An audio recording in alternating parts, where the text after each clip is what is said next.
भाग्य को कोसने वाले लोग इस कहानी को जरूर सुने। एक बार एक इंसान अपनी जिंदगी से बहुत परेशान था। वह हर समय अपने आप को कोसता रहता था कि क्या जिंदगी मिली है, मुझे क्या जीवन है, हर परेशानी मेरे साथ ही है, हर दुख मुझे ही आकर घरता है, हर झंझट मेरे ही सर पड़ती है। एक दिन इसी तरह अपने आप को बैठा हुआ कोस रहा था कि क्या नसीब है मेरा, क्या किस्मत है मेरी, क्या जिंदगी है मेरी, कि तभी अचानक एक बाज अपने शिकार को पंजों में दबाए हुए एक पेड़ पर आकर बैठ जाता है और वहीं पर अपने उस शिकार को खाने लग जाता है। यह परेशान आदमी जब उस बाज को देखता है तो कहने लगता है कि क्या जिंदगी है, इसकी क्या जीवन जी रहा है। मजे का ना इसे खाने की चिंता, ना पीने की, ना पहनने की, और ना ही परिवार की शिकार करता है, और मस्त खुली हवाओं में कभी इधर घूमता है कभी उधर घूमता है, सारे दिन आसमान में उड़ता रहता है। असल जिंदगी तो यही है, जीवन तो यह जी रहा है। और फिर वह आसमान की तरफ देखकर जोर जोर से चिल्लाता है कि काश मैं भी एक बाज होता तो मुझे भी कोई दुख ना होता, मुझे भी कोई परेशानी ना होती, काश मैं भी एक बाज होता। जब वह 2 से 3 बार जोर जोर से चिल्लाता है कि काश मैं भी एक बाज होता तो मुझे भी कोई दुख ना होता, मुझे भी कोई परेशानी ना होती, तो अचानक आसमान में बिजली कड़कने लग जाती है और आसमान से आवाज आती है कि हे इंसान, क्या यह हमने सच सुना कि तू हमारी दी हुई जिंदगी से परेशान है और तू एक बाज बनना चाहता है। तो इस आकाशवाणी को सुनकर यह इंसान हैरान रह जाता है और आसमान की तरफ देखकर कहता है कि हां, मैं सच में अपनी जिंदगी से बहुत परेशान हूं, क्योंकि हर परेशानी मेरे साथ ही है, हर दुख मुझे ही है, हर तकलीफ मेरे ही साथ है।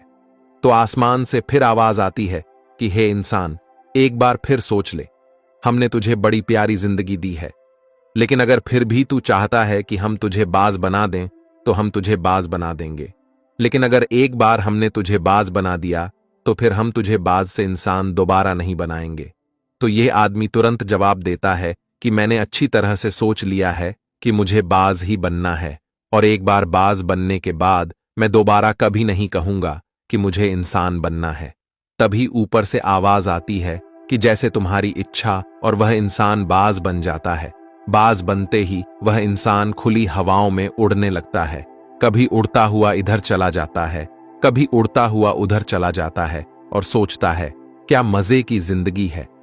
असल जिंदगी तो यही है ना, कोई चिंता, ना कोई परेशानी, ना कोई डर। वह सारा दिन ऊंचे आसमान में उड़ता रहता है। वो 3 मिनट पंख मारता है, उसके बाद पंख मारना बंद कर देता है और लंबे समय तक हवाओं में तैरता रहता है। इसी तरह हवाओं में तैरते हुए शाम का समय नजदीक आ जाता है, तो वह सोचता है कि मेरे पास रहने का एक ठिकाना भी होना चाहिए, मेरा अपना एक घर होना चाहिए जहां मैं रात में आराम कर सकूं। तो यह सोचकर वह छोटी छोटी लकड़ियां इकट्ठा करने लग जाता है और एक ऊंचे पेड़ पर अपना घोंसला बनाने लग जाता है। एक एक लकड़ियां इकट्ठा करके वह अपने लिए एक सुंदर सा घोंसला तैयार कर लेता है और रात में उसी में सो जाता है और सोचता है सुबह उठकर शिकार भी करूंगा, और सुबह उठकर फिर से मौज मस्ती भी करेंगे, खुली हवाओं में उड़ेंगे। सुबह होते ही वह शिकार की तलाश में निकल पड़ता है, हवाओं में उड़ता रहता है। ऊपर से जाकर देखता है कि कहीं जमीन में मुझे कोई शिकार नजर आए तो मैं तुरंत जाकर उसे दबोच लूं और वहीं पर खा लूं, लेकिन उसे कोई शिकार नजर नहीं आता। काफी समय बीत जाता है, वह लगातार ऊंचाई से शिकार को ढूंढता रहता है, लेकिन उसे कोई शिकार नहीं मिलता। फिर पास एक जंगल होता है, यह उस जंगल में चला जाता है, यह सोचकर कि शायद वहां कोई अच्छा सा शिकार मेरे हाथ आ जाए। यह जंगल के ऊपर उड़कर शिकार को ढूंढता रहता है, जंगल के अंदर जाकर भी शिकार को ढूंढता है, लेकिन इसे वहां भी कोई शिकार नहीं मिलता। शाम का समय नजदीक आ जाता है, तो मायूस होकर वापस अपने घोंसले की तरफ लौट रहा होता है कि रास्ते पर थककर एक पेड़ के ऊपर बैठ जाता है। जब यह उस पेड़ के ऊपर बैठा होता है तो उसकी नजर एक बीमार चिड़िया पर पड़ती है जो कि एल अवस्था में होती है।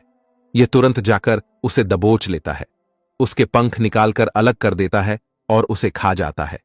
उस चिड़िया को खाने के बाद वह अपने घोंसले की तरफ उड़ जाता है और रास्ते में सोचता है कि चलो बीमार चिड़िया ही सही, लेकिन कुछ तो खाने को मिला। वह अपने घोंसले पर पहुंचकर आराम करने लगता है और सोचता है सुबह एक अच्छा सा शिकार पकड़ूं और अपनी भूख मिटा लूंगा। जैसे ही सुबह का प्रकाश होता है यह निकल पड़ता है। अपने शिकार की तलाश में हवा में उड़ता रहता है। लेकिन आज फिर कोई शिकार इसके हाथ नहीं आता। काफी समय बीत जाता है। यह ऊंचाइयों पर जाकर अपनी तेज नजरों से शिकार को ढूंढने की पूरी कोशिश करता है, लेकिन इसे कोई भी शिकार नजर नहीं आता। फिर यह पास के उस जंगल की तरफ चला जाता है, लेकिन इसे वहां भी कोई शिकार नहीं मिलता। इसी प्रकार पूरे दिन उड़ते उड़ते शाम का समय नजदीक आ जाता है तो यह निराश होकर वापस लौटने लगता है और रास्ते में एक पेड़ पर आकर बैठ जाता है। सोचता है शायद आज फिर कोई बीमार चिड़िया मेरा इंतजार कर रही हो। लेकिन हर बार किस्मत मेहरबान थोड़ी होती है। आज इसे कोई बीमार चिड़िया नहीं मिलती। यह थक हार कर वापस अपने घोंसले की तरफ चल पड़ता है और घोंसले पर पहुंचकर भूखा प्यासा ही सो जाता है और सोचता है कल सुबह एक बड़ा सा शिकार पकड़ा और आज की भूख भी मिटा लूंगा। रात को अपने घोंसले में सोया होता है, गहरी नींद में होता है कि तभी एक भयानक तूफान आता है। इस तूफान की हवा इतनी तेज होती है कि इसके घोंसले को उड़ाकर एक जगह फेंक है और उए कहीं दूर दूसरी जगह फेंकते हैं। तो यह जहां पर गिरता है वहां नीचे एक नोकदरा लकड़ी पड़ी होती है जो इसके पंजे में गड़ जाती है और इसे बुरी तरह घायल कर देती है। तूफान के रुकने के बाद बारिश शुरू हो जाती है। तेज बारिश होती रहती है, पर यह किसी तरह से पेड़ों के नीचे छुपकर बैठा रहता है। बड़ी मुश्किल से इसकी रात कटती है। जब सुबह होती है तो बारिश रुक जाती है। बारिश के रुकते ही चारों तरफ खुशियां छा जाती हैं। चारों तरफ हरियाली छा जाती है। नदियां और झरने तेजी से बहने लगते हैं। सब कुछ फिर पहले के जैसा हो जाता है। लेकिन यह बाज अब पहले के जैसा नहीं रहा। इसका पांव बुरी तरह घायल हो चुका है। इसके पंजे में जो लकड़ी लगी थी उसकी वजह से इसका पंजा बुरी तरह छत बिछत हो गया है। और मैं आपको बता दूं कि बाज का जो पंजा होता है वह उसके शिकार को पकड़ने के लिए सबसे जरूरी होता है, क्योंकि बाज अपने पंजों से ही अपने शिकार को पकड़ता है, दबोच होता है और फिर अपनी चोंच के माध्यम से नोच नोच कर खाता है। लेकिन अब इस बाज का पंजा बुरी तरह से घायल हो चुका था और वह पिछले 2 दिनों से भूखा भी था। यह शिकार की खोज में थोड़ा सा उड़ता है कि शायद फिर कहीं कोई बीमार चिड़िया इसे मिल जाए, लेकिन कहां बार बार कोई बीमार चिड़िया मिलने वाली थी। वह कुछ देर तक उड़ता है, लेकिन फिर भूख और दर्द के मारे थक कर एक पेड़ पर आकर बैठ जाता है।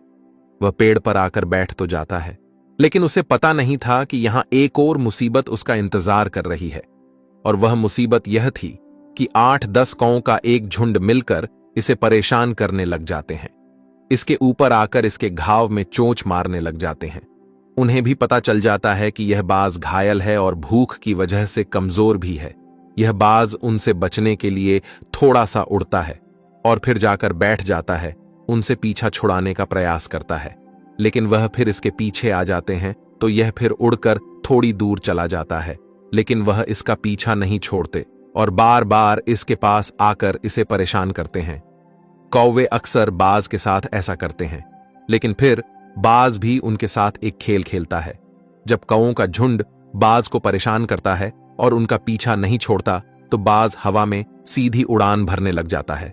वह तेजी से सीधा ऊपर की ओर उड़ने लग जाता है।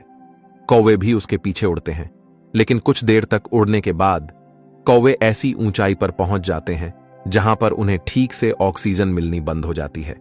उनका दम घुटने लग जाता है, उनकी सांस रुकने लग जाती है, तो फिर वह वहां से ऊपर नहीं जा पाते। पर क्योंकि बाज तो बादलों से भी ऊपर उड़ सकता है, इसीलिए वह तो ऊपर चला जाता है। लेकिन कौवे वहां से ऊपर नहीं जा पाते और वो नीचे आने लगते हैं। तो इस तरीके से बाज उनसे अपना पीछा छुड़ा लेता है। लेकिन ऐसा करने के लिए, इतनी ऊंची उड़ान भरने के लिए इस बाज के पास उतनी ताकत नहीं थी, क्योंकि यह भूखा भी था और घायल भी था। तो यह उड़ता और थोड़ी सी दूर जाकर बैठ जाता और कौवे फिर आकर इसे परेशान करने लग जाते। इसी तरह भूख और घायल हालत में एक दिन गुजर जाता है, दूसरा दिन गुजर जाता है, तीसरा दिन गुजर जाता है, लेकिन इस बाज की हालत में कोई सुधार नहीं हो रहा था। वह बद से बदतर होती जा रही थी। चौथे दिन जब यह बिल्कुल खत्म होने पर आ जाता है, इसके अंदर बिल्कुल ताकत नहीं बचती और इसका शरीर इसका साथ छोड़ने लगता है। तो यह किसी तरीके से उड़कर पास ही इंसानों की एक हॉस्पिटल होती है। उसकी छत पर आकर बैठ जाता है और वहां से आने जाने वाले मरीजों को देखता है और अपने आप से कहता है कि काश आज मैं एक इंसान होता तो ऐसे छोटे मोटे जख्मों का हॉस्पिटल से इलाज करवा लेता, या किसी को बता देता कि मैं भूखा हूं, परेशान हूं, मेरे साथ यह परेशानी है, लेकिन आज मैं एक ऐसा बेजुबान परिंदा हूं जो किसी से कुछ नहीं कह सकता, किसी को अपना दुख नहीं बता सकता, किसी से कोई मदद नहीं मांग सकता। यही बात सोचकर वह उसी छत पे अपना दम तोड़ देता है।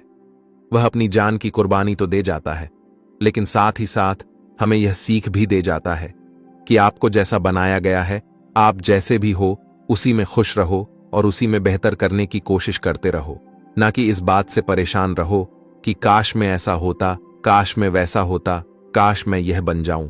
आपको जैसा भी बनाया गया है, आप उसी में अपना सर्वश्रेष्ठ करने का प्रयास करते रहो। दोस्तों, यह कहानी तो काल्पनिक है, लेकिन हमें जीवन का एक बहुत ही महत्वपूर्ण नियम सिखाकर जाती है कि हम जैसे भी हैं अच्छे हैं, बस हमें उसी में अपना सर्वश्रेष्ठ करने का प्रयास करते रहना चाहिए। धन्यवाद।